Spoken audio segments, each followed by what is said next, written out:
Hello बच्चों, मैं जैनुद्दीन। पिछली वीडियो में हमने आपको वर्कशीट 52 जो इतिहास मानचित्र पर आधारित थी में कांग्रेस के अधिवेशनों और राष्ट्रीय स्वतंत्रता से संबंधित स्थलों को चिन्हित करना सिखाया था। आज की हमारी वर्कशीट 53 भूगोल मानचित्र पर आधारित है, जिसमें आज हम आपको लौह एवं इस्पात उद्योग केंद्रों और सॉफ्टवेयर टेक्नोलॉजी पार्कों को चिन्हित करना सिखाएंगे। हमारी जो वर्कशीट 53 है वो लौह एवं इस्पात उद्योग केंद्र और सॉफ्टवेयर टेक्नोलॉजी पार्क पर आधारित है। जो हमारी वर्कशीट में जो स्थल आएंगे हम उनको अपने मानचित्र के अंदर चिन्हित करना सीखेंगे। सबसे पहले हम अपने मानचित्र का अध्ययन करेंगे, जिससे आप सभी बच्चों को भारत के राज्य और केंद्र शासित प्रदेशों की स्थिति से अवगत हो जाएं, उनकी जानकारी प्राप्त हो जाए। ये जो आप मानचित्र देख रहे हैं, इसमें हम ऊपर से शुरू करते हैं। सबसे ऊपर लद्दाख, फिर जम्मू एंड कश्मीर, पंजाब, राजस्थान, गुजरात,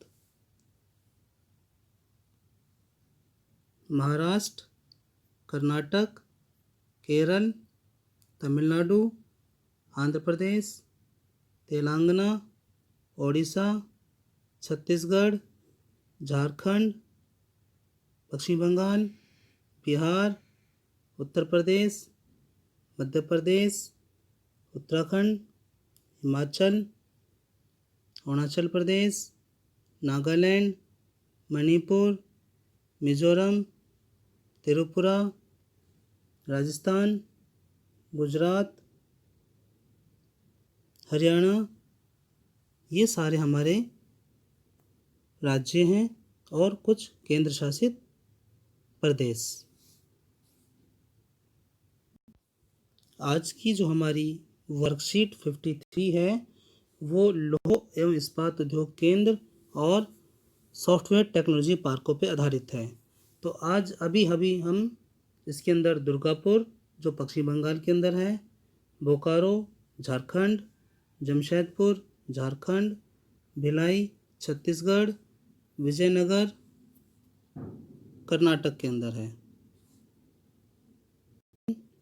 पिछली वीडियो में हमने आपको वर्कशीट 52 जो इतिहास मानचित्र पर आधारित थी में कांग्रेस के अधिवेशनों और राष्ट्रीय स्वतंत्रता से संबंधित स्थलों को चिन्हित करना सिखाया था। आज की हमारी वर्कशीट 53 भूगोल मानचित्र पर आधारित है, जिसमें आज हम आपको लौह एवं इस्पात उद्योग केंद्रों और सॉफ्टवेयर टेक्नोलॉजी पार्कों को चिन्हित करना सिखाएंगे। हमारी जो वर्कशीट 53 है वो लौह एवं इस्पात उद्योग केंद्र और सॉफ्टवेयर टेक्नोलॉजी पार्क पर आधारित है। जो हमारी वर्कशीट में जो स्थल आएंगे हम उनको अपने मानचित्र के अंदर चिन्हित करना सीखेंगे। सबसे पहले हम अपने मानचित्र का अध्ययन करेंगे, जिससे आप सभी बच्चों को भारत के राज्य और केंद्र शासित प्रदेशों की स्थिति से अवगत हो जाएं, उनकी जानकारी प्राप्त हो जाए। ये जो आप मानचित्र देख रहे हैं, इसमें हम ऊपर से शुरू करते हैं।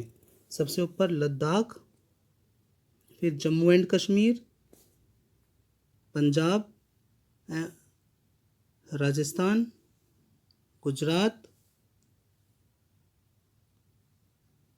महाराष्ट्र, कर्नाटक, केरल, तमिलनाडु, आंध्र प्रदेश, तेलंगाना, ओडिशा, छत्तीसगढ़, झारखंड, पश्चिम बंगाल, बिहार, उत्तर प्रदेश, मध्य प्रदेश, उत्तराखंड, हिमाचल, अरुणाचल प्रदेश, नागालैंड, मणिपुर, मिजोरम, त्रिपुरा, राजस्थान, गुजरात, हरियाणा, ये सारे हमारे राज्य हैं और कुछ केंद्र शासित। आज की जो हमारी वर्कशीट है, वर्कशीट नंबर 53, वो लौह एवं इस्पात उद्योग केंद्र और सॉफ्टवेयर टेक्नोलॉजी पार्कों पर आधारित है। तो जो हमारी वर्कशीट के अंदर जो मानचित्र में स्थल चिन्हित करने के लिए आएंगे वो उनमें से हैं दुर्गापुर, बोकारो, जमशेदपुर, भिलाई, विजयनगर, सलेम। तो आप बच्चों को इन जगहों की स्थिति उनके राज्यों के हिसाब से पता होनी चाहिए कि कौन सा केंद्र किस राज्य में है। जैसे दुर्गापुर पश्चिम बंगाल में, बोकारो झारखंड में, जमशेदपुर झारखंड में, भिलाई छत्तीसगढ़ में, विजय कर्नाटक और सलेम तमिलनाडु में उनकी स्थिति पड़ती है। तो मानचित्र का अगर आपने अच्छे से अध्ययन करा है, राज्यों का अध्ययन करा है, तो आप बड़े ही आराम से इन स्थलों को मानचित्र के अंदर चिन्हित कर सकते हैं। उसी प्रकार हमारे सॉफ्टवेयर टेक्नोलॉजी पार्क, एक तरफ पार्क दे रखे हैं आपको और एक तरफ राज्य दे रखे हैं कि कौन सा सॉफ्टवेयर पार्क किस राज्य के अंदर है। जैसे नोएडा उत्तर प्रदेश, गांधीनगर गुजरात, मुंबई महाराष्ट्र, पुणे महाराष्ट्र, हैदराबाद आंध्र प्रदेश, बेंगलुरु कर्नाटक, चेन्नई तमिलनाडु और तिरुवनंतपुरम तमिलनाडु। ये हमारे सॉफ्टवेयर टेक्नोलॉजी पार्क हैं। चलिए आज हम अपनी जो 53 वर्कशीट है उसका अध्ययन करते हैं कि वो स्थल कहाँ कहाँ पर होंगे। जैसा कि हर बार आपको बताया जाता है कि ये जो आपकी वर्कशीट है, वर्कशीट नंबर 53, तिथि 12/11/2020।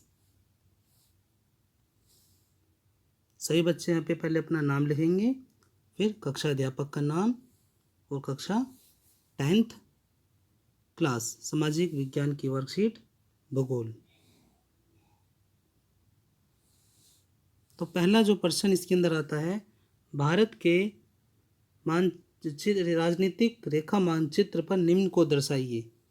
लौह एवं इस्पात उद्योग दुर्गापुर, बोकारो, जमशेदपुर, भिलाई, विजयनगर और सलेम। तो हमने आपको मानचित्र का अध्ययन करना सिखाया था कि आप इस मानचित्र को देखकर बहुत आराम से और बहुत आसानी से इन स्थलों को इसमें चिन्हित कर सकते हैं। जैसे दुर्गापुर, तो चलिए हम मानचित्र में लौह एवं इस्पात उद्योग की स्थिति को चिन्हित करना सीखते हैं। ये जो आपको दिखा रखा है दुर्गापुर, जो कि पश्चिमी बंगाल के अंदर पड़ता है। बोकारो और जमशेदपुर दोनों ही स्थिति झारखंड की हैं। बोकारो झारखंड और बोकारो ये दोनों ही स्थिति जो है हमारी झारखंड के अंदर आती हैं। भिलाई छत्तीसगढ़ के अंदर है। दुर्गापुर पश्चिमी बंगाल के अंदर, बोकारो और जमशेदपुर झारखंड के अंदर, भिलाई छत्तीसगढ़ के अंदर,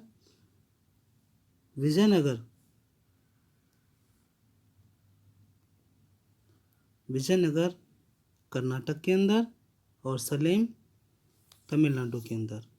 तो ये भारतीय मानचित्र के अंदर जो हमारे लौह इस्पात उद्योग केंद्र हैं उनकी स्थिति को साफ साफ दर्शाया गया है और आपको बताया गया है कि कौन सी स्थिति कहाँ पर है? फिर से देखिए, दुर्गापुर पश्चिम बंगाल, बोकारो और जमशेदपुर झारखंड, भिलाई छत्तीसगढ़, विजयनगर कर्नाटक, सलेम तमिलनाडु। अब हम लौह एवं इस्पात उद्योगों की थोड़ी सी जानकारी और लेते हैं कि इनकी स्थापना कब और कहाँ और किनके सहयोग से हुई थी। भिलाई। हिंदुस्तान स्टील लिमिटेड भिलाई की स्थापना पूर्व सोवियत संघ, जो आज के टाइम में रूस जाना जाता है, रूस के सहयोग से छत्तीसगढ़ के दुर्ग जिले में की गई थी। जब भिलाई की स्थापना की गई थी उस वक्त भिलाई मध्य प्रदेश के अंदर पड़ता, भिलाई मध्य प्रदेश में था, लेकिन आज की स्थिति के अंदर भिलाई छत्तीसगढ़ के अंदर है। अगला है दुर्गापुर। दुर्गापुर इस्पात संयंत्र यूनाइटेड किंगडम ब्रिटेन के सहयोग से पश्चिमी बंगाल के आसनसोल जिले में स्थापित किया गया था। फिर से देखिए, दुर्गापुर यूनाइटेड किंगडम ब्रिटेन के सहयोग से पश्चिम बंगाल के आसनसोल में स्थापित किया गया था। अगला है बोकारो। बोकारो बोकारो इस्पात संयंत्र रूस के सहयोग से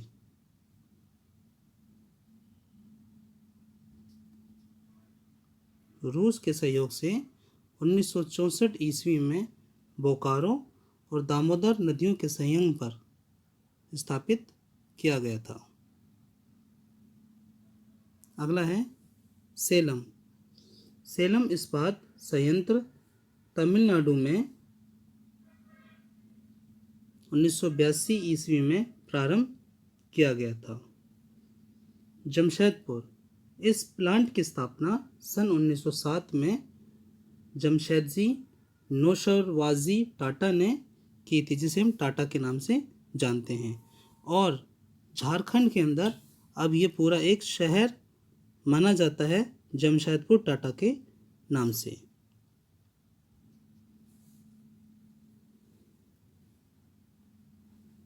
विजयनगर। विजयनगर कर्नाटक राज्य में स्थित है और यहाँ पर सन 1993 में कारखाना शुरू हुआ था। यह कंपनी सेल के अधिकार क्षेत्र में आती है और इस संयंत्र को जल विद्युत जो है दामोदर घाटी योजना से प्राप्त होता है, और इस संयंत्र को जो कोयला की आपूर्ति है वो रानीगंज और झरिया कोयला क्षेत्रों से प्राप्त होती है। ये हमारे जो लौह इस्पात संयंत्र केंद्र थे, उद्योग केंद्र थे, उनकी थोड़ी सी एक जानकारी थी कि आपको जानकारी प्राप्त हो जाए। जैसे भिलाई सोवियत संघ के, जो आज रूस के नाम से जाना जाता है, के सहयोग से स्थापित किया गया था। दुर्गापुर जो कि पश्चिम बंगाल के अंदर है, ब्रिटेन के सहयोग से स्थापित किया गया था। बोकारो रूस के सहयोग से स्थापित किया गया था, जो कि झारखंड के अंदर है। सेलम तमिलनाडु के अंदर है। जमशेदपुर झारखंड के अंदर है, और विजयनगर आपका कर्नाटक में स्थित है। तो ये सारी जानकारी आपको मानचित्र का अध्ययन तो करना सिखाएगी ही, साथ में आपके परीक्षा के अंदर भी सहयोग करेगी।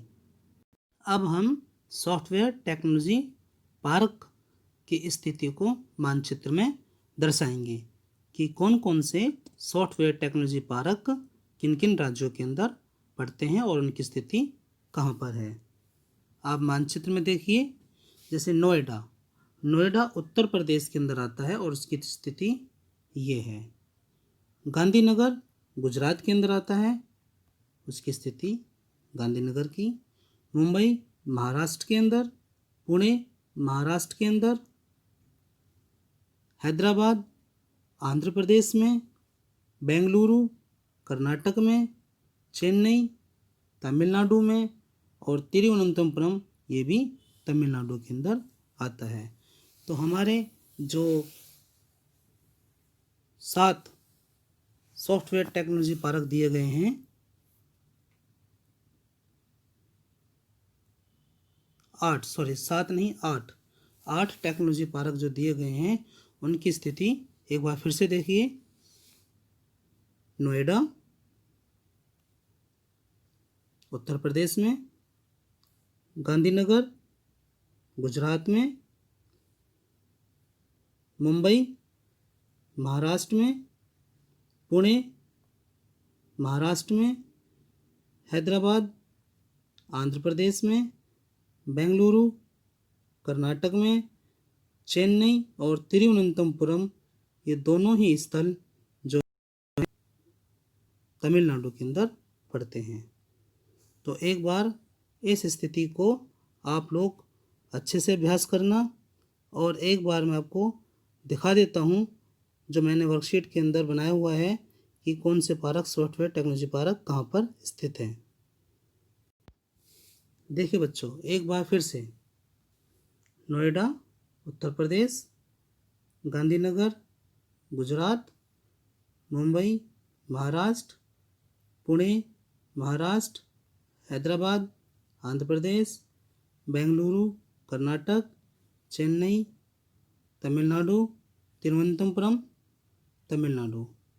तो आप सभी बच्चे इन सॉफ्टवेयर टेक्नोलॉजी पार्क और लौह इस्पात उद्योग केंद्र जो दिखाए गए हैं, बताए गए हैं, दर्शाए गए हैं और आपको चिन्हित करना सिखाया गया है, और भारतीय मानचित्र में राज्यों की स्थिति और केंद्र शासित प्रदेशों की स्थिति का बार बार अध्ययन करें ताकि आप मानचित्र को अच्छे तरीके से हल कर सकें और उसमें दिखाए गए जो स्थल हैं उनको आसानी से चिन्हित कर सकें।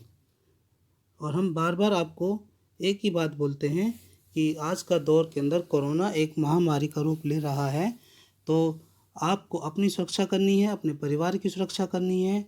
घर से बाहर निकलें तो मास्क पहनें, साथ ही उचित दूरी रखें, 2 गज की दूरी रखें, और साबुन से बार बार हाथ धोएं ताकि हम कोरोना को हरा सकें। साबुन से हाथ धोना है, कोरोना को हराना है। थैंक यू, धन्यवाद।